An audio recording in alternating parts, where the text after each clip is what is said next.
G'day and welcome to Good Game, the show for gamers by gamers. I'm Barjo. I'm Junglist. This week it's a total download fest, as we'll be checking out all the games tempting you to blow your download limit. And we meet the brain behind the new massively multiplayer online game, Pirates of the Burning Sea. But first, can you guess the game for this week? In keeping with the Pirates theme, this was one of the very first. But can you name it, me hearties? Yar! Yar! Yar! Yar! Yar! Let's not get carried away, Jungle. Let's go read the news. Yar! Good game. Sega Sammy Holdings, the parent company of both Sega and Sammy Corporation, are reported to be in financial trouble, with their forecasts for the current year predicting a net loss of nearly $270 million. Despite the release of Sega-developed games like Mario and Sonic at the Olympic Games, Sega Sammy have hit upon hard times, something that the company's chairman and CEO, Hajime Satomi, attributes to a failure to adapt in a rapidly changing business environment. In response to this prediction, Sega Sammy have closed down more than 100 Sega-branded video game arcades around Japan, and are offering voluntary redundancy packages to as many as 400 staff. Filmmaker Steven Spielberg's first foray into the world of interactive entertainment was made official this week, with game publisher Electronic Arts announcing Boom Blocks for the Nintendo Wii. The game, which combines block building with physics-based destruction, came from Spielberg's desire to create a game he could play with his kids. Boom Blocks is planned for release around May of this year, but Spielberg is also confirmed to be working with Electronic Arts on 2 other projects, one of which will be a contemporary action game. You know, Jung, they say you can't teach an old dog new tricks, but they never said anything about little yellow dots. That's right, our favourite pizza-inspired glutton is back in Pac-Man Championship Edition, featuring for the first time in 26 years, new maps, revamped sound, HD graphics, and an online scoreboard. Return of the Pack. Now this is one that took away more than a few coins from me as a kid. It'll be a nice option to hammer the game without it hammering my pockets. Absolutely, and they were nice enough to throw in some extras as well, like detailed stats at the end of each session, and you can even watch a replay. But the core gameplay has changed a little bit, and I think for the better. Well man, big call. Are you saying they can improve on a classic? Well, no disrespect intended, Jung. In fact, this was made by the designer behind the original. This was Toru Iwatani's last game before he retired. Championship Edition is a timed game. You have 5 minutes to gobble up as many pellets as you can. Eating a fruit on one side will fill the other side up with pellets. The more you eat, the faster it gets. The faster it gets, the more points you get for each pellet. The big winners will be those who can play fast and smart. You also need to pay more attention to your surroundings now, and not just because of the new maps. Pinky now anticipates where you're going and moves to cut you off. But once you get over the raw nostalgia factor, Championship Edition has more to keep you going. The first challenge mode deprives you of pellets before giving you an ample amount of them. The second challenge mode only lets you see the area directly around Pac-Man and the ghosts. There's a fast mode with lots of straight paths, there's a mode with maps modelled on Manhattan, and a final mode which combines all of the previous ones. I like the changes they've made to the original gameplay, and I think it's great they've thrown in all these extras. Pac-Man fans can't go wrong. I'm giving it 9 out of 10 rubber chickens. Yeah, I mean, it's so simple. They followed my favourite rule. If it ain't broke, just make it better. You know what you're getting, and you get a lot of it. I'm giving it 8.5 out of 10 rubber chickens. Good game. Pirates of the Burning Sea is an ambitious new massive multiplayer online role-playing game where you can play as a pirate. With a new crafting and economic system and smaller servers so that players can build up a true reputation, the game will be open to Aussies within the next few weeks. Russell Williams is the creative force behind the game, and he was in town recently.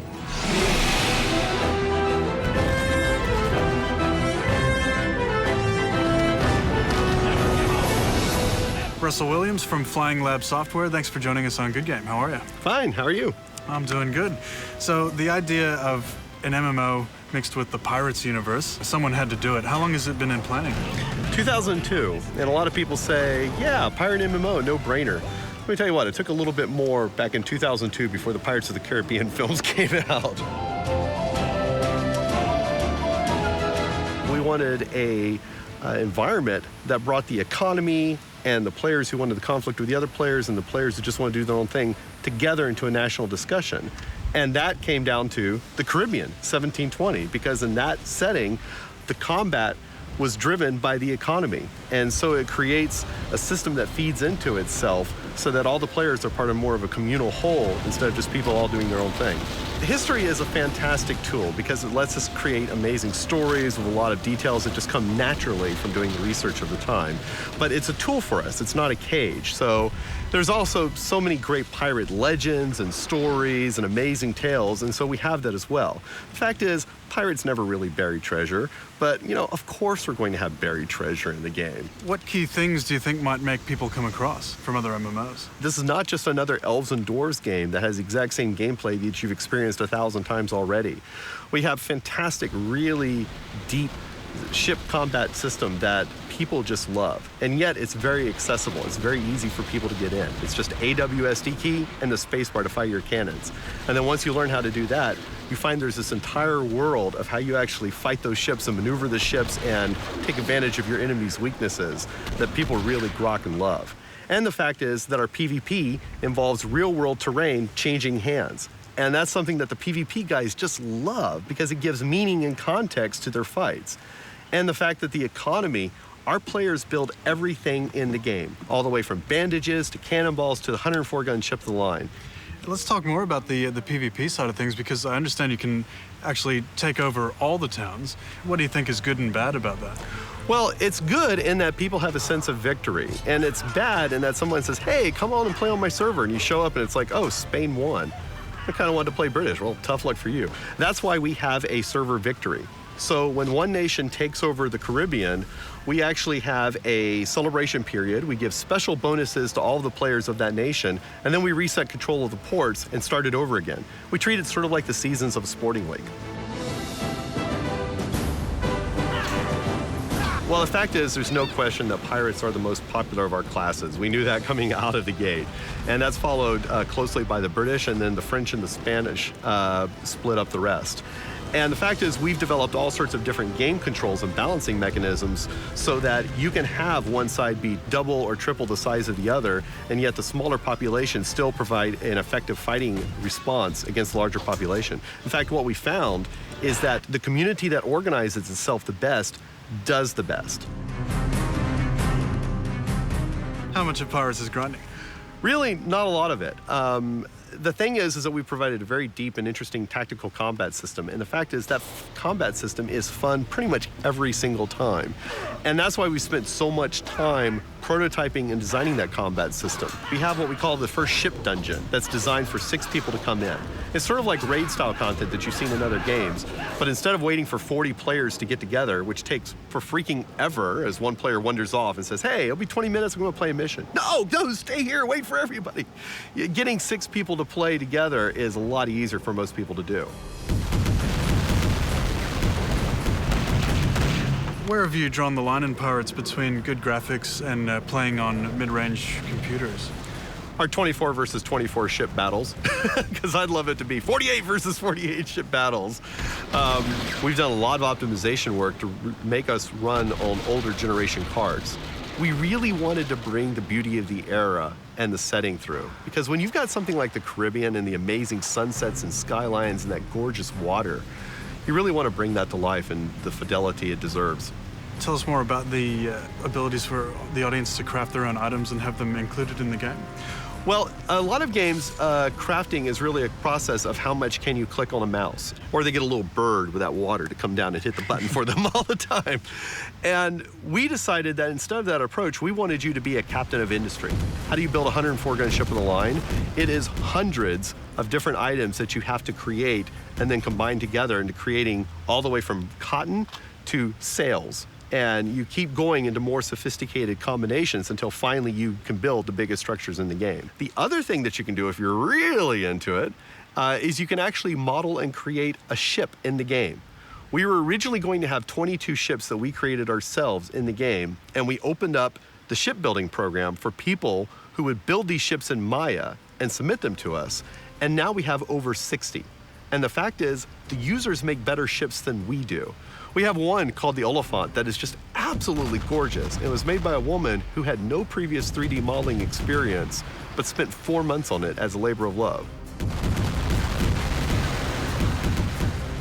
Well, Russell Williams, thanks so much for talking to us on Good Game, man. My pleasure. Thanks. Good game. More downloadable games now, Jung. Everyday shooter for the PlayStation Network. What did you think? Well, I'm not really quite sure what the creator was thinking when he named it, but I can only guess that it's so good you'd want to play it every day. It plays like a cross between Geometry Wars Retro Evolved and the more recently released Every Extend Extra. You use the left mouse stick to control which way your ship is facing, and the right stick to shoot at everything else. There's a lot of enemies to defeat, but the genius is that you can chain multiple explosions, which takes out a whole bunch at once, also earning you bulk points. It's quite habit-forming, isn't it, John? Yeah, I heard you there, man. I mean, this style of play is usually called bullet hell, where there's just always lots of stuff on the screen trying to kill you all the time. It's really quite intense. I also found it incredible that the whole game was made by one bedroom coder by the name of Jonathan Mack. I know, it's amazing, isn't it? Apparently his inspiration for Everyday Shooter was the games of Tetsuya Mizuguchi and Kenta Cho. The simple visual style looks just like a Kenta Cho game, and the music is clearly influenced by games like Rez. Yeah, and you know, I never really dug Rez all that much, but the music in Everyday Shooter is definitely a plus. There are multiple layers of guitar sounds ranging from folky strums to electric wails, and I was really surprised to see that as well, because usually in this type of game you have a techno soundtrack. The most impressive thing to me is the interactivity of it all. When you shoot different enemies, the game makes different guitar sounds, so essentially you're creating the soundtrack.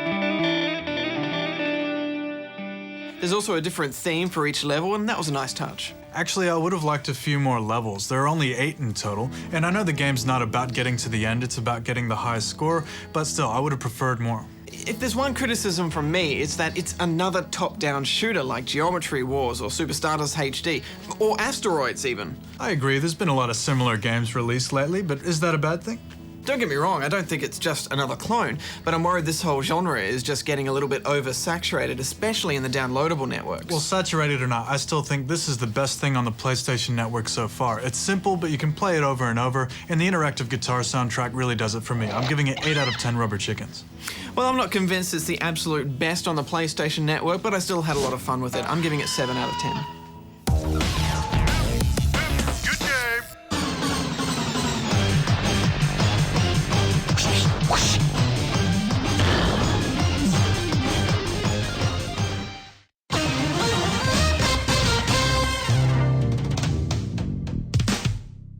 One of the most popular RPG formats to come out of Japan within the past 15 years is that of the Monster Training RPG. Generally, these games involve you taking on the tedious task of collecting a large range of monsters, raising, breeding, and battling them against other trainers to further your skills. Tonight, we welcome June Snatchum, a professional monster trainer. Thanks! Glad to be here. So, June, how does one become a monster trainer? Well, when I was 10, 10? I left home and embarked on an epic journey She did say 10, right? to faraway lands exploring... I'm sorry, did you say you were 10?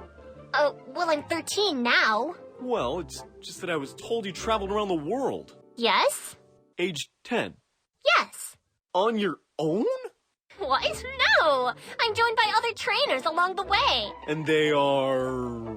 how old? 22, 23. Wasn't that a little, I don't know, creepy? Well, my parents hate it. Well, couldn't you have pursued another career path? Like I don't know, a nurse or a policewoman? Don't be silly. To do either, you have to be related to the NPCs that live in every city. Anyway, so June, can I see your monster? Sure, let me show you him!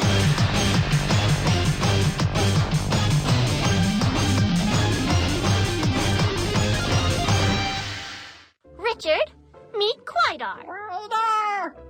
Wow, that thing is tiny. Yeah, but he's very powerful. Oh, I'm sure he is, little cutie moo moo moo. No, seriously! Watch this! Quaidar! Use bubble cannon!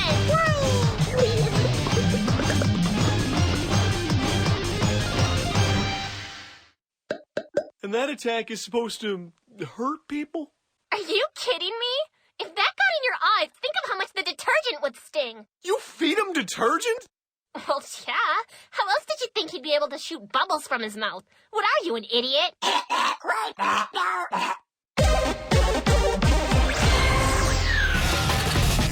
Good game.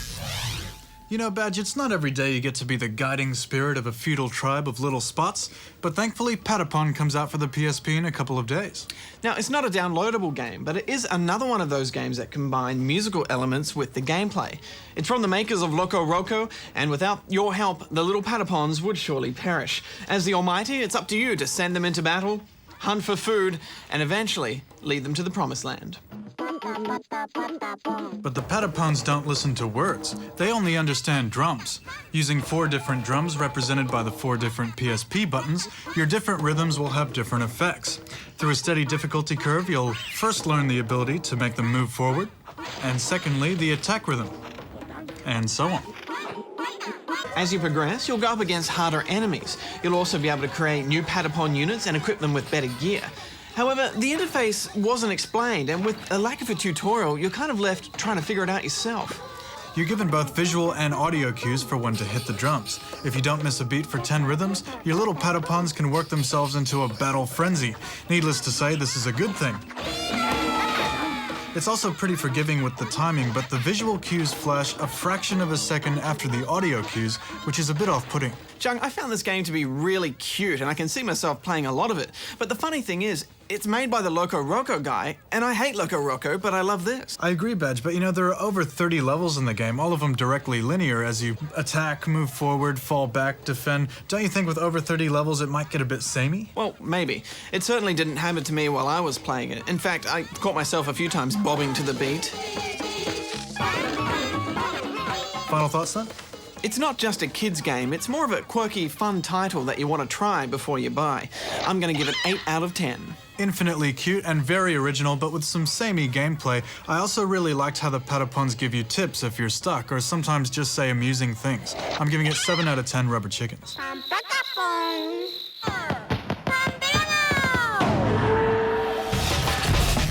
Good game. As we wait for Ikaruga to be released on Xbox Live Arcade, something else popped up on our radar. Similar, yet different. What we found was Omega 5, a side-scrolling shooter recently developed and just released for digital distribution. From the very start, you have 2 characters to choose from. There's Ruby, a lingerie model who can shift out of this dimension for defense, and also commands a rather nasty clamp for extra damage. And there's Tempest, the 4-arm alien who's actually a little hard to get the hang of, but once you do, can deflect bullets. Each character has 3 different modes for their normal gun and 3 levels of power-ups, and you're gonna need all the firepower you can get, because to say this game is a challenge is an understatement.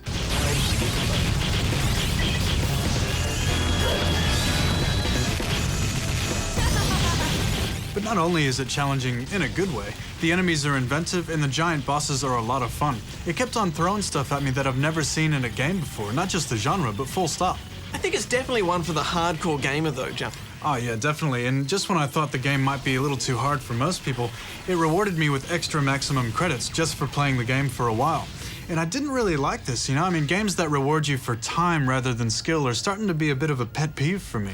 Well, I see it as a system that's in place for those who are having a hard time with it so they can get through the early levels. Yeah, all right, you know, I hadn't really thought of it like that, but you got me there. I mean, it is important that they see those later levels. Final thoughts on this one, Badge? In a genre that's been done to death, Omega 5 doesn't just surprise. It's a completely unique game, and it still manages to hold on to that extra hard arcade feel. I'm giving it 7 out of 10 lingerie chickens.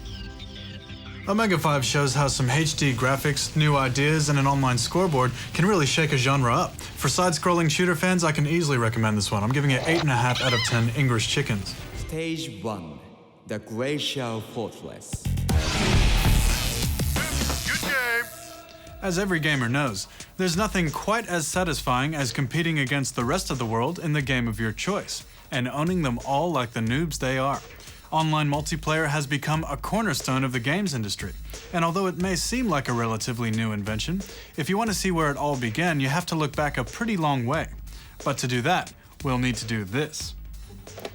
That's right, it's time to jack into cyberspace old school style with my acoustic coupler. Now just wait while I dial my ISP.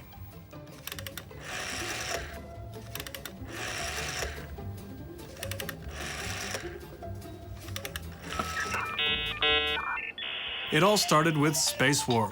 Debuting in 1962, Space War was originally coded by Steve Russell, a student at the Massachusetts Institute of Technology. However, like most programs during the early days of computing, Space War was completely open source, and over the years many other people contributed to the game's code. One such contribution was made by Rick Blom in 1969. Blom's changes to the game's code allowed Space War to be played by 2 players over a remote network called Plato, a pre-internet system originally designed for computer-based education. And with that, online gaming was born. During the rest of the 60s and early 70s, the Plato network would host many more online games, ranging from in-depth space strategy games to primitive flight sims. But it would take until 1978 for the first online role-playing game to materialize, and that game was MUD. An acronym for Multi-User Dungeon, MUD was coded by Roy Trubshaw and Richard Bartle, 2 students at the University of Essex in Colchester, England. It was played like a cross between a text adventure, a chat room, and a Tolkien novel. But by 1986, a little company called Lucasfilm Games, now known as LucasArts, were hard at work on a different kind of multi-user game. That game was Habitat, an online community where players could assume an avatar, explore a virtual world, chat and play games with people over a remote network. Habitat was intended to be one of the key features for an online service called Quantum Link that ran on the Commodore 64. Habitat only ever existed in a public beta test in '86, after which it was mysteriously shelved by Lucasfilm and never released commercially. During the next 10 years or so, the popularity of the internet grew at a rapid rate, but by the mid-90s, most games were still being released without built-in online support. But all that would change in 1996, starting with ID Software's Quake.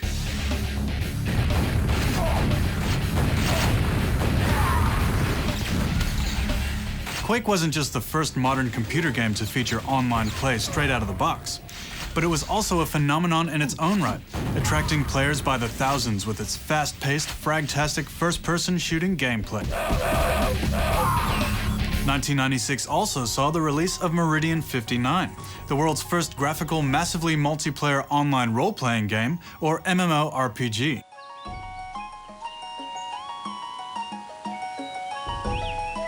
Developed by the 3DO company, Meridian 59 took all the best bits of the text-based MUDs and put them into a colorful 3D world, where hundreds of players could fight monsters or each other against a backdrop of high fantasy. In the aftermath of Meridian 59 and Quake, online gaming climbed to new heights of popularity. In 1997, Blizzard Entertainment unleashed their Battle.net online gaming service, which would serve as the multiplayer backbone for games like Diablo and Warcraft 3. And in the same year, another pivotal MMORPG would hit the scene, Richard Garriott's Ultima Online. The game would become famous for its pioneering reinvention of the MMO genre, and would become infamous when creator Richard Garriott's own avatar, Lord British, was assassinated at a virtual gathering within the game. Meanwhile, consoles were also beginning to experiment with online connectivity, but it wasn't until the release of the Sega Dreamcast in 1998 that consoles could truly be considered online. In 1999, the MMORPG genre finally broke through to the mainstream with Sony Online Entertainment's EverQuest, which at its height could boast a population of more than 400,000 players. And 1 year later, the legendary Counter-Strike would once again change the face of competitive multiplayer when it officially launched in 2000. Today, the gaming landscape is dominated by online games. Online multiplayer has become prerequisite for almost every conceivable genre, and massively multiplayer online games have literally taken on a life of their own. Games like Second Life have taken the concept of virtual communities, pioneered in Lucasfilm's Habitat, to unbelievable new heights. While the MMORPG genre has soared to unprecedented popularity, with Blizzard's World of Warcraft alone attracting more than 10 million subscribers to date, making it the most popular online game of all time.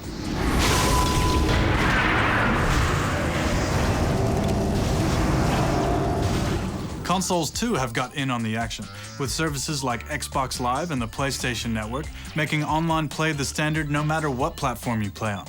One thing's for sure though, online gaming may have come a long way, but there's still a long way to go. This is Junglist, logging off.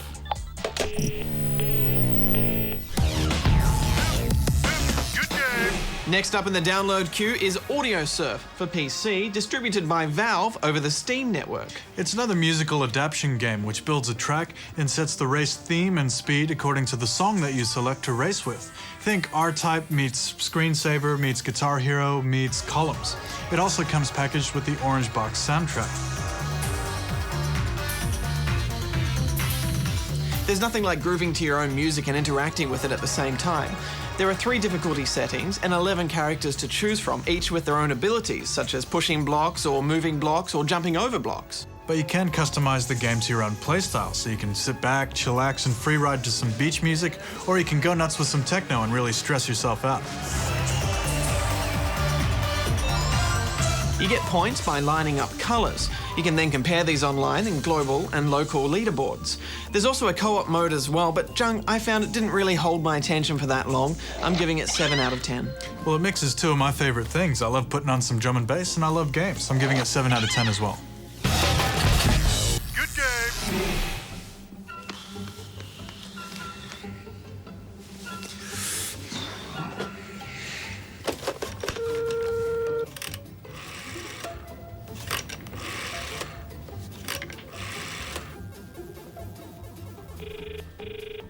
Oh my God, Douglas, hi.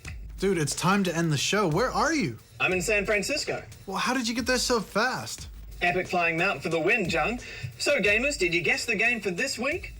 It was Sid Meier's Pirates, released way back in 1987 on the Commodore 64, PC, and Apple Macintosh 2. Pirates saw you fill the puffy shirt of a 16th century seafaring privateer and let players pillage and plunder on the Spanish Main, and would prove to be popular enough to be remade in 2004. Yar, good it was, ye horn-swoggling scurvy dog. Anyway, Jung, love to chat, but Will Wright is waiting for me. See you in a week. All right, I guess that's it for this week, gamers. Join us next week where we'll be ripping the lid off the Game Developers Conference in San Francisco. And our guest badge talks to God of Gaming and Sims creator Will Wright as well. Plus our review of Pirates of the Burning Sea. Don't forget to keep thinking about your game, the one we're making with the AFC. Till then, gamers, Junglist out. Arjo out.